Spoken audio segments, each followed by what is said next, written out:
All right, Cowboys Nation, let's get into it because there's a lot to unpack. The big question swirling around right now is all about George Pickens and whether or not the Dallas Cowboys really have the flexibility to lock him down long term. Jerry Jones came out with that confident smile of his and said the team has the room to make it happen. And to be fair, when Jerry talks about cap space, you never really know if he's exaggerating a little or if he's dead on. But in this case, he's not far off at all. The Cowboys actually do have the tools to make a deal happen if they want to, and that deserves a closer look because the numbers tell a very interesting story. Right now, the raw cap figure doesn't seem like much. It looks tight, not exactly the kind of budget that screams blockbuster extension for a star receiver. But here's the thing. Those base numbers do not show the actual flexibility the front office built into these contracts. Dallas has structured deals in a way that almost invites restructures, and when you start to pull those levers, suddenly the picture looks very different. For example, a restructure on Dak Prescott's contract alone frees up over $30 million. That's one move. Then you look at CD Lamb, another nearly $20 million freed up. Add an OSA Odigizwa. That's another chunk of money. Tyler Smith's deal can also be shifted to free nearly $18 million. You keep stacking these restructures together, and all of a sudden you're looking at a war chest, not a bare cupboard. And that's before you even dive into the second layer of decisions. Trayvon Diggs, for instance, can save the team close to $9 million with a restructure, or over $12 if they want to be aggressive. A veteran like Malik Hooker could be released to free up $7 million if necessary. When you tally up all of these potential adjustments, you're talking about $100 to $150 million in space. That is not small change. That is a complete reshaping of what the roster can afford. So when Jerry says they can make it happen, he's not wrong. It is absolutely doable. The only real question is whether they want to do it right now, or if it makes more sense to wait. Now, that's where it gets interesting with George Pickens. From his perspective, it does not make much sense to jump at an extension today. He knows his value. And if his agent has any say in this, they're going to hold out for top-of-the-market money. And right now, that means something in the range of $26 to $28 million a year, which lines up with what the franchise tag for a wide receiver is projected to be in 2026. So if you're Pickens, why rush into a deal unless the Cowboys throw that kind of number at you? You would want to let your production speak for itself, finish the season strong, and then really push for that figure. From a Cowboys side, it also makes sense to wait. If the price is already hovering around the franchise tag number, the upside to paying early is minimal. It's not like the figure is going to skyrocket much beyond that in the short term. So letting the year play out, watching how Pickens continues to perform, and then deciding makes a lot of business sense. Still, for the fans, the takeaway is clear. There is no scenario where the Cowboys cannot afford George Pickens. If they want to keep him, the resources are there. The cap is flexible. The deals are structured for this exact purpose, and the only thing holding it up is timing and strategy. While that conversation dominates headlines, there's another name to watch closely, and that's Jaden Blue. After being inactive through the first 4 weeks, whispers around the facility suggest his time might finally be coming. Brian Schottenheimer dropped some praise recently, talking about how Blue has stepped up in practice, showing consistency and flashing that explosive speed. Now, coaches love to hype guys up all the time, so the natural question is whether this is just talk or if it actually signals a chance for him to crack the lineup. One factor working in his favor is the injury to Miles Sanders. Even if Sanders doesn't miss the game, being banged up might open a small window for Blue to get a few snaps. And here's why that's worth paying attention to. At Texas, Blue had some fumbling issues, but his raw explosiveness was undeniable. He's the kind of back who can give you a home run play out of nowhere. Pairing that style with Javonte Williams, who has been excellent at grinding out yards after contact, could give Dallas that thunder and lightning combination every offense dreams about. Williams bruises through defenders. Blue hits you with speed and agility, and suddenly the backfield feels dangerous in multiple ways. It does not mean Blue takes over as RB1, but even as a change of pace, he could tilt the field. Of course, the coaching staff has to trust him in pass protection, and that might be the one hurdle keeping him off the field. Hunter Luepke offers that security in blocking, so the Cowboys may decide to keep leaning on him. But with Blue practicing well and showing patience, his shot feels close. Whether it happens this week or not is uncertain, but that storyline is gaining traction and could add a new wrinkle to the offense. Meanwhile, on the defensive side, Cam Smith has been making noise for all the wrong reasons. The Dolphins cut him loose from the non-football injury list, and he hit waivers. The Cowboys have cornerback depth issues, so naturally the question popped up, should they take a look? On paper, Smith has the tools. Coming out of South Carolina, his length and speed look good. He seemed like the kind of athlete who could develop into a starter. But in Miami, things went downhill fast. His rookie year was quiet, and when he got more chances the next season, it was a disaster. Quarterbacks targeted him 20 times, and he gave up 15 catches for nearly 170 yards. Those are numbers that scream liability. So while some fans see the size and athletic traits and think low-risk gamble, the reality is much harsher. Right now, Cam Smith looks like a bust, and not even one worth a roster spot. Maybe you stash him on a practice squad and hope a change of scenery helps, but even that feels like a stretch.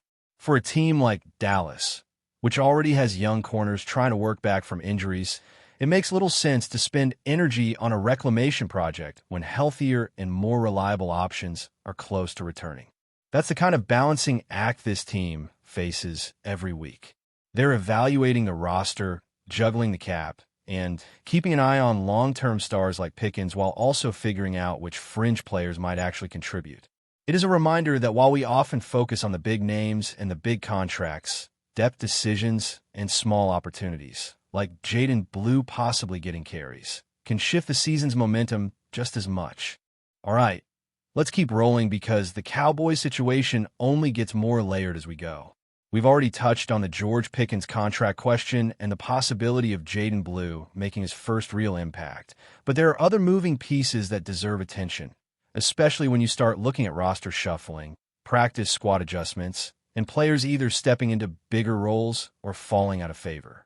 These smaller moves might not light up the headlines the way a blockbuster contract extension would, but they tell you just as much about how the front office views this team and where they believe the weaknesses lie. One of those recent storylines revolves around linebacker Buddy Johnson. He's no longer with the team after being added to the Colts' active roster. It is one of those situations where you look at the Cowboys' depth at linebacker and feel like they might regret letting him go. But at the same time, was he really making the kind of impact that forced their hand? Johnson flashed a little in the preseason, but once the regular games rolled around, he was more of a depth piece and special teamer than anything else. Some fans argued he was better than Jack Sanborn, but in reality, Johnson was still improving. Dallas losing him doesn't necessarily cripple the defense, but it does put more pressure on the rest of the depth chart, which has already been under a microscope this season. Then there is the surprising return of Paris Campbell. Campbell had a brief stint with the Cowboys before, making a few catches and showing flashes of what he could bring to the offense. Injuries derailed that chapter, and he was waived after camp. But now, he's back in the building, and while nobody is pretending he's a game changer at this point in his career, there's still some value in a player with his experience. He's a solid route runner. He knows how to find soft spots in coverage, and with Dallas trying to sort out who can consistently step up behind CeeDee Lamb and George Pickens, there's room for a guy like Campbell to carve out a role. Whether it's as a depth receiver or just insurance against further injuries, his return is worth keeping an eye on because the Cowboys clearly see something in him to bring him back into the fold. And speaking of depth moves, this is where the Cowboys roster strategy gets really fascinating. They're constantly walking a tightrope between investing heavily in stars and making sure the supporting cast can hold up under pressure. The salary cap flexibility we talked about earlier doesn't just apply to signing extensions for the big names. It also means the Cowboys can afford to cycle through players, make adjustments, and react to injuries or underperformance without putting themselves in a financial bind. That is why you see them make moves like bringing back Campbell or testing out different linebackers. They're buying time and options while keeping their core intact. Now, looping back to George Pickens for a moment, because his situation is really the thread running through everything else here. Every roster tweak every financial decision, and every minor move ties into the bigger picture of whether the Cowboys can build around a core that includes him. We already established that Dallas has the money if they want to make it happen. What they don't have is clarity on the timing. If Pickens continues to shine, his price tag won't go down.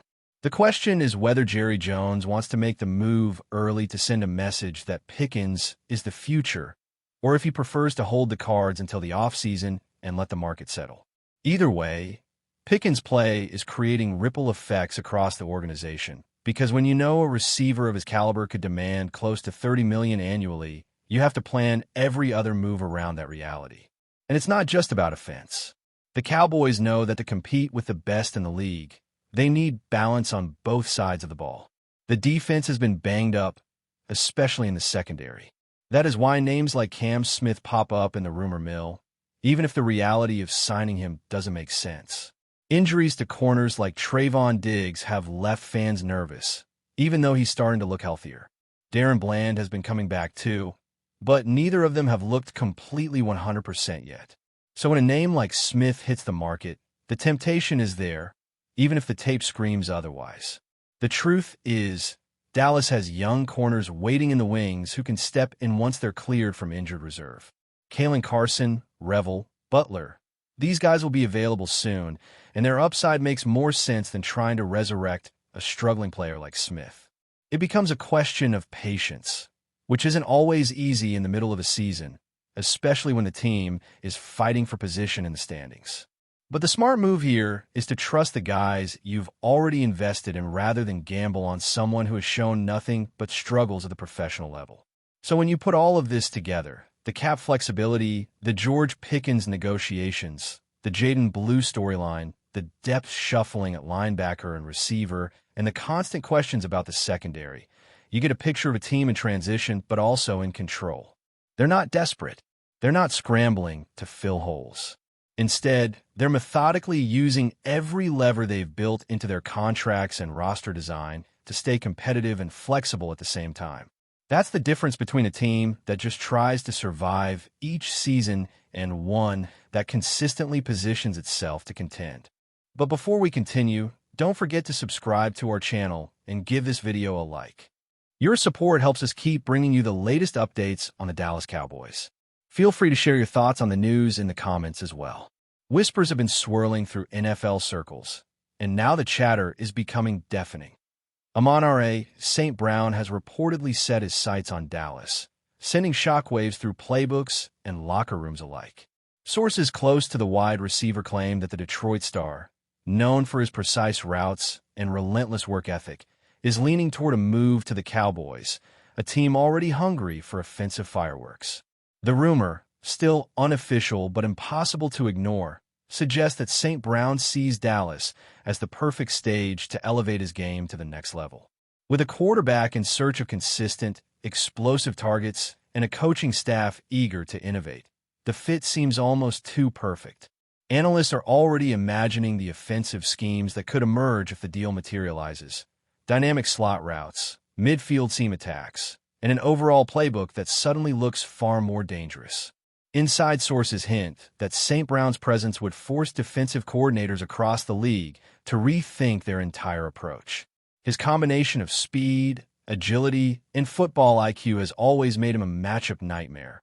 But pairing him with a Dallas offense that thrives on creativity could be the spark that ignites a new era in the NFC.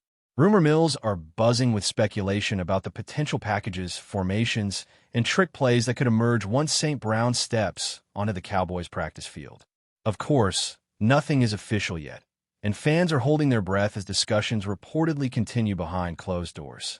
Still, the very idea of St. Brown in silver and blue is enough to make rival defenses sweat and fantasy football owners daydream. If the whispers hold true, Dallas could be on the verge of a seismic shift, one that would see their playbook explode in ways that haven't been seen in years. The league watches, the fans speculate, and the rumor grows. One thing is clear. If AMON St. Brown does choose Dallas, the NFL could be looking at one of the most electrifying offensive transformations of the decade. That's it for this update.